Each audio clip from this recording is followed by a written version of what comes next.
Hello and welcome back to Reviews from Hell. So on today's episode, we're going to be covering Immaculate, which is the newest film starring Sydney Sweeney, directed by Michael Mohan. It released on March 22nd, and I am reviewing it a month late because I didn't get to see it in theaters because my local theater sucks time-wise. It only does like screenings during the week at 7 p.m. and 9 p.m. And it's a whole thing I don't want to get into, but I do want to get into Immaculate. So let's talk about that. So I had sort of mixed expectations going into this film. I had seen that some people said it was really good. Other people said it just like didn't live up to its expectations. So I was sort of like, I'm probably not gonna like it because I'm also really not a fan of pregnancy horror in any way. It really freaks me out. And, you know, judging by the promotional materials I saw, I thought it was just going to be a ripoff of Rosemary's Baby, and she was going to be having the devil's baby. But it is actually quite literally the opposite of the devil. So, spoiler-free review. I think it's worth your time. If you're into this sort of subgenre, I think you would enjoy it. It's very nice to look at. It is a very visually appealing film. Lots of good stuff in it. I would recommend watching it. So this has been out for a month, so I feel fine doing a very in-depth spoiler review. I took notes while I was watching it, so we're going to go through the plot, and I will give my notes on each scene. So, starting off, the dark scenes were very dark, and the movie starts with the dark scene. I don't know if it was just my TV, or if it was just their color mix, but very dark. So Sister Mary sneaks into a superior's bedroom at night and steals a ring of keys to escape through the locked gates of the Roman Catholic convent. She is captured and knocked unconscious by four hooded figures. She later wakes up in a coffin and is buried alive. There is no good way to pick up keys quietly. They are the loudest thing in the world. This opening scene had a really good auditory jump scare that I thought worked really well. Some really strong nuns. There were a lot of young ones. Not really sure who was doing this because I'm not sure who is all in on why Sister Mary would be running away. So then we meet Sydney Sweeney's character, Sister Cecilia. First thing I noticed, she had a little cat plushie in her luggage, and I thought that was really cute. The only thing I didn't really like about Sydney Sweeney in this film is her voice. She has a very modern sounding voice. It's really hard to pinpoint a decade for this film. I thought maybe it was like 70s, 80s or whatever. I feel like a lot of nunsploitation films take place in the 70s and 80s, but they never really say it. But we do see a cell phone later, so I'm not really sure. Maybe it does work out good that it takes place in present time, but I just didn't really pick up on that. So Sister Cecilia turned to Christianity at a young age after she nearly drowned in a frozen lake and was declared dead for 7 minutes, convinced that God had saved her for a purpose. She receives an invitation from Father Sal Tedeschi to join a convent in Italy that tends to dying nuns. In their last days, Cecilia takes the vows to adhere to the evangelical counsels and becomes a nun, being decorated with the rosary.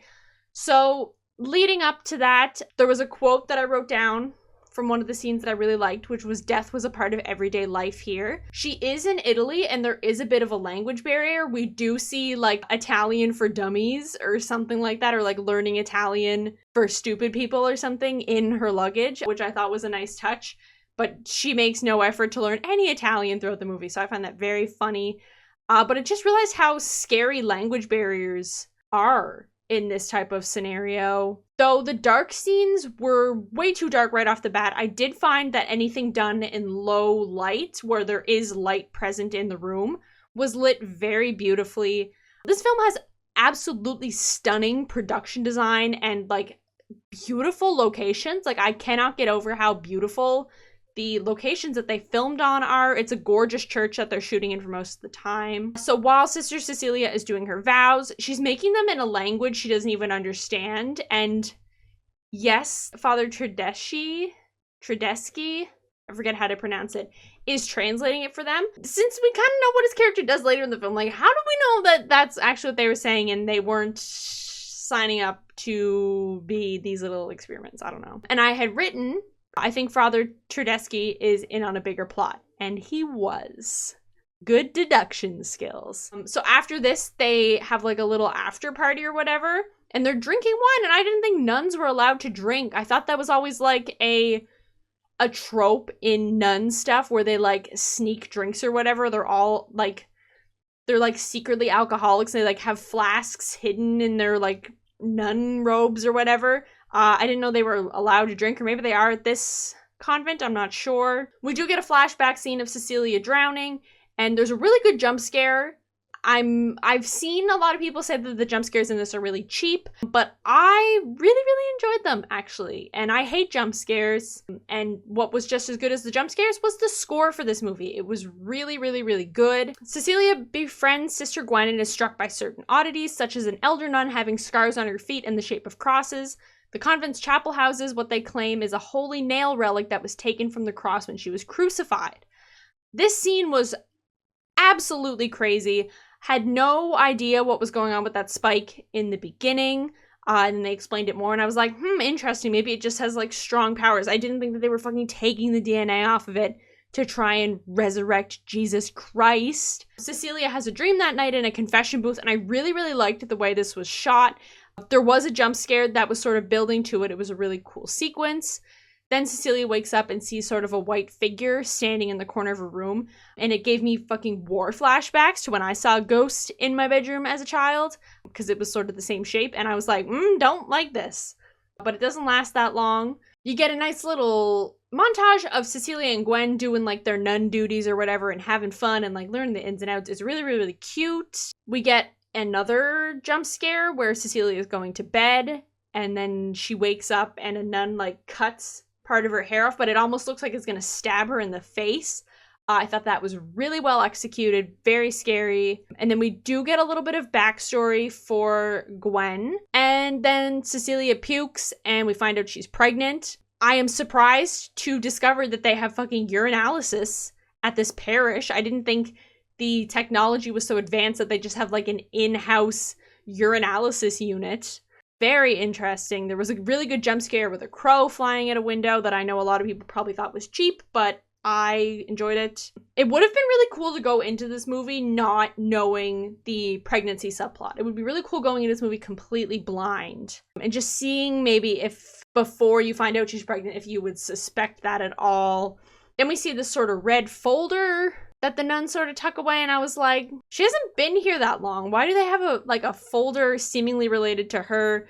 Obviously, we find out about that later. Then she gets sort of announced to the other nuns, like, as some type of, like, Virgin Mary ripoff, and she's got all these curls in her hair that seemingly come out of nowhere, and then her hair is semi-curly for the rest of the film. So I was just wondering where the curls came from. And also the outfit she wears during that sequence, they just had that on hand, I guess. Not quite sure. Just, you know, you gotta have an outfit on hand just in case one of the nuns at your parish has an Immaculate Conception. You gotta have a really nice Botticelli-ish ensemble ready. Then we get a title card for the second trimester.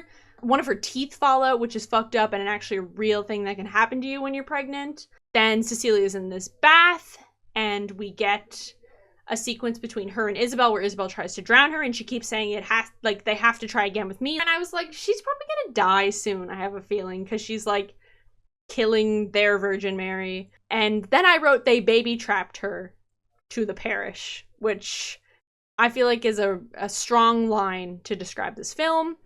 Then Isabel unalives herself off the top of a building. Feel like she was pushed, maybe. Not sure. Really good gore effects in this scene. They did take a bunch of nuns to see this movie, but I am wondering if anyone has become a nun because of this movie. I am wondering if anyone has chosen to serve God as a nun after seeing this movie. Then we've got Cecilia in bed, and a picture of Jesus falls off the wall, or it's like dangling or whatever, which to me was just sort of like symbolism for like, Jesus is gone, like you are on your own, girl. So Cecilia's health is worsening. She requests to be taken to a proper hospital, and it's denied, obviously, because then like the general public would find out about what they're doing and probably shut them down. And Gwen publicly chastises the superiors of the convent for turning a blind eye to Cecilia being sick and Isabel dying. and stuff, and then she is sort of taken away by Father Tedeschi and Deacon Enzo. And then Cecilia notices behind the painting a nun had inscribed a Bible verse, Corinthians 11:14, on the wall, which is like a hidden warning thing, because then she goes through her Bible to like cross-reference it, and she realizes that something's wrong.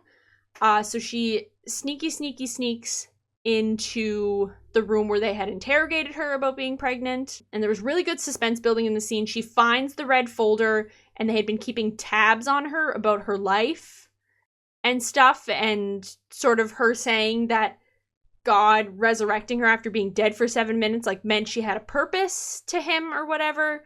I guess they took that pretty literally and were like, we will recruit her to be our womb. She hears a woman scream, and then we find them cutting off Gwen's tongue. We don't see Gwen after this ever again. Kind of do wish we found out if she had died or if they had just separated her from Cecilia. Would love to know what happened to her. One of the older nuns that cut her hair off earlier jump scared her, and she was like, we have to leave now. And the nun's like, no, you're never gonna leave, like, you're here forever now. And that really freaks her out. And she also has this like scary doll like cross thing made of her hair. And then the next day we wake up to Cecilia screaming. She's all covered in blood. They assume something's wrong with the baby. She's very naughty, and it was actually a chicken she decapitated, and I didn't realize chickens had that much blood in them. And then she's taken with Father Tedeschi in a car to the hospital. And he has a cell phone, which was like a big jump scare, especially, not even a jump scare, but just like because I thought this took place in like the 70s or the 80s. I didn't think it was modern times. So when he had a cell phone, I was like, oh, you know, they were like, we found the chicken under her bed, so she's faking this. Cecilia gets out of the car and fucking sprints, and they sprint after her. And then they pretty much take her back and strap her to a wheelchair for the remainder of her pregnancy. They sort of explain the backstory of the artificial insemination, I want to say. Tedeschi explains that he was a geneticist before becoming a priest and used DNA samples from the Holy Nail relic to impregnate nuns in the hopes of ushering in a new messiah. Until his success with Cecilia, Tedeschi's numerous attempts failed, often resulting in malformed fetuses, which we see in jars along the walls, which is weird. And then, similar to that other nun that had the cross marks on her feet, they brand a cross into Cecilia's foot. And then they leave her alone, and she falls out of the wheelchair.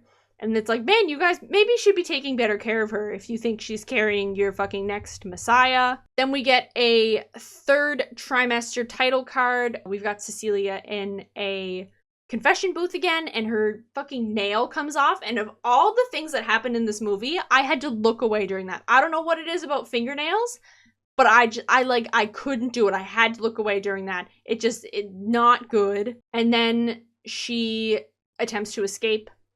Again, she beats the Mother Superior to death using a crucifix, and then her water breaks, which was not fun.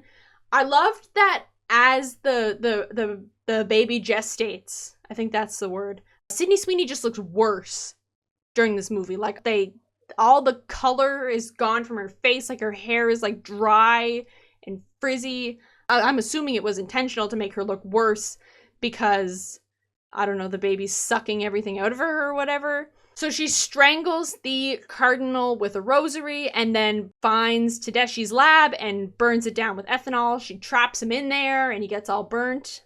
And he tries to fight her, but then she lights him on fire again. And she's walking a lot. And I know that you're supposed to like walk a lot when you're having a baby to like help it come out or whatever. And I was like, is it just gonna drop out at any second? Because she's fucking sprinting through this convent or whatever. So Cecilia makes it into the catacombs underneath the convent, and there she finds Gwen's corpse. I am just reading this for the first time. Did not realize that was Gwen. Thought it was the girl from the beginning of the movie. Tedeschi finds her. Just as she is about to escape, she can sort of see the light in the tunnel and tries to get out. I wanted to know how time was passing during this sequence. I didn't know if it was like a few minutes or like an hour or something.